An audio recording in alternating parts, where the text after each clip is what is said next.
Hello, welcome back to the Meet the Speaker Lounge. So, Meet the Speaker Lounge, Meet the Speaker Studio. It's been a long day so far, Sangha. So I have a new speaker with me today, Sangha. Would you like to introduce yourself and tell us a bit about who you are and what you do? Yeah, sure. I'm Sangha Chakravarty. Just talk to me, it's okay. fine. Yeah. I'm Sangha Chakravarty. The cameras are not there, nobody's watching us. Oh, okay, that's great. I'm Sangha Chakravarty, founder and CEO of InvictIQ. We are recently launching two of our new products. It's a tech product. One is Audit on Cloud, which helps all your care businesses to be compliance ready always. And then the other is Druva OneView. It's a management information and business intelligence platform, which pulls data from multiple systems and helps you get one source of truth or one source of insight. These are all custom built for social care. We are radically trying to change social care in the way how they use data and technology to change the lives of people. Lovely. So you're fresh off the stage, just a few minutes ago, you're up there, adrenaline pumping. How was your talk? Any interesting insights that you want to share with us from it? Yeah, absolutely. It's always fantastic to share ideas and listen to people who comes and listens to you, because they in turn then share so much of insights. Technology, as you know, is something that people have to use in our sector. It's not a nice to have, it's a must have. It's for today, it's for now. So yeah, it has been a great session and it was very interesting. So heard a lot about the challenges that people still continue to face with technology. In fact, you and I, we were talking about contracts and how, sometimes people are tied to longer contracts when sometimes the technology is not actually helping them as much.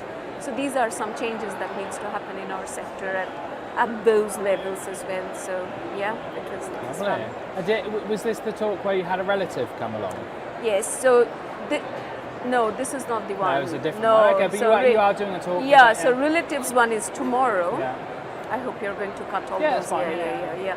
So Relatives one is tomorrow, where I'm really looking forward to it. It's more about understanding what do relatives want.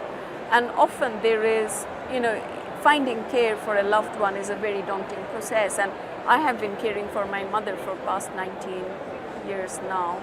Now she is no longer there, but I understand that process, how difficult it could be. And even though we didn't go for an external care support, but we know how daunting and how difficult it is, not just emotionally, but also logistically as well as financially.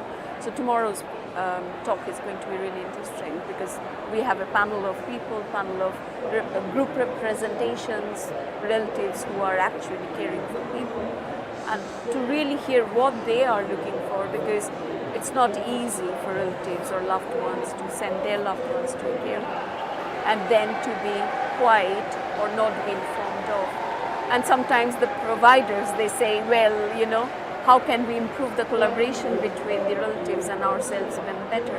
So we are going to touch quite a lot of points around those as well. So what are relatives looking for, how they can collaborate more, what should the service providers be looking for, what should be the care organizations be looking for. We've been talking a lot today about low-cost innovation, so ideas, tips that you can share with people about things they can do. It might even be just someone caring for somebody at home.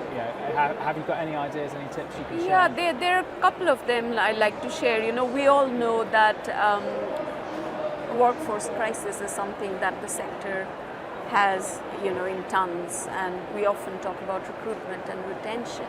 One of the things that I always want to highlight is, when we go for recruitment, it's always better to use your network, your own employees. And many times, there are lots of referral programs, but one quick way of letting the employees or the workforce continually know of a referral program is to add that behind their payslip. It's a continuous reminder that, there is a referral program, and if you find the right person who are ready to work in your team, then you get X amount of financial remuneration or some kind of remuneration. So that's one thing which this is not my original tip. I've seen one of our clients, one of bigger care home providers, they do that, and I was quite impressed. And they said that their rate of referral scheme had really gone up because of that repeated reminder, which comes as part of the pay slip. So that's one. Another thing that I would like to share is many times, rota management is a big problem for many of the care providers, and communicating about the availability of a particular slot at last minute could be a challenge. And sometimes we don't see of simpler solutions like WhatsApp group within a company environment as well. And those could be something that people can explore, instead of buying a heavy, big, high-duty rota management system, which sings and dances, but perhaps is not as relevant for a smaller care provider. They could use free tools like WhatsApp, for example. So that could be one. And the other thing that I wanted to share for anyone who cares for their loved ones at home, they could maintain some kind of an electronic record keeping in the form of words. They don't have to, buy into a system or something of those sorts. There are lots of other freely available technology that is available that people can use and take advantage of. Lovely. And I have one big question for you about toast. Sure. So we were having a debate this morning at the breakfast table at 5 and Invite, and I said, butter and some jam and butter on your toast. And two of the team stopped me and said, what do you mean butter and jam? Why just have jam straight on the toast? Where do you stand on this? Actually, I like butter and jam on toast, and you know who made me an addict to it? It's my husband, and I used to have a similar kind of response. It can be either butter or it can be jam, it can't be both. And he said, why don't you try? And I'll tell you one good company, it's Lurpak. I'm not advertising, I'm not even connected with them, but try some Lurpak butter and some, any jam. It's just lovely. Lovely. Well, thank you very much for coming and talking to us today.